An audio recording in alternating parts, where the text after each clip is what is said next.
दोस्तों, अगर मैं कहूँ कि इस वक्त पाकिस्तान का नंबर 1 जज्बाती, रोमांटिक और थ्रिलर से भरपूर ड्रामा सिर्फ एक है, तो आप यकीन करेंगे?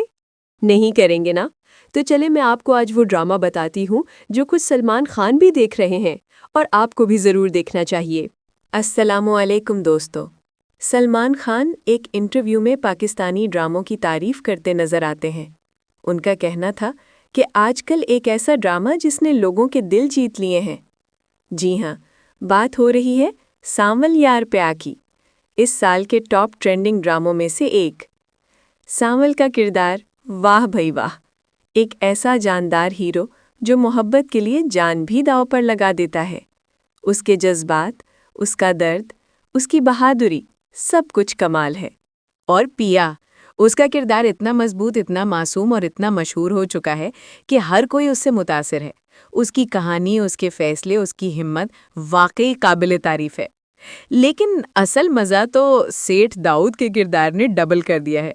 उसकी एंट्री हो या उसकी चालाकियाँ, हर सीन में एक नई टेंशन, एक नया ट्विस्ट। यही चीज़ ड्रामे को आखिर तक बांधे रखती है। प्रोडक्शन, म्यूजिक, एक्टिंग, सब कुछ फुल ऑन क्लास। हर किस्त के आखिर में ऐसा धमाकेदार मोड़ के बंदा कहे, यार अगली किस्त अभी देखनी है। दोस्तों, मैं सलमान खान आपसे सच्ची बात कहूं, अच्छे ड्रामे बहुत कम बनते हैं और सांवल यार पिया ऐसा ड्रामा है जो वाकई हर सीन में अपनी मेहनत दिखाता है। चाहे आप रोमांस के शौकीन हैं या थ्रिलर पसंद करते हैं, ये ड्रामा आपके दिल पर नक्श हो जाएगा। तो भाइयों और बहनों, मेरी एक ही राय है, सांवल यार पिया मस्ट वॉच। अगर आपने नहीं देखा तो आज ही शुरू करें, यकीन करें आप हुक्ड हो जाएंगे। दोस्तों, अगर आपको हमारी आज की वीडियो अच्छी लगी हो तो वीडियो को लाइक करें, अपने दोस्तों के साथ शेयर करें और हमारे चैनल पाक ड्रामा रिव्यू को सब्सक्राइब करना बिल्कुल ना भूलें, ताकि हर नए ड्रामे का ज़बरदस्त रिव्यू सबसे पहले आप तक पहुंचे।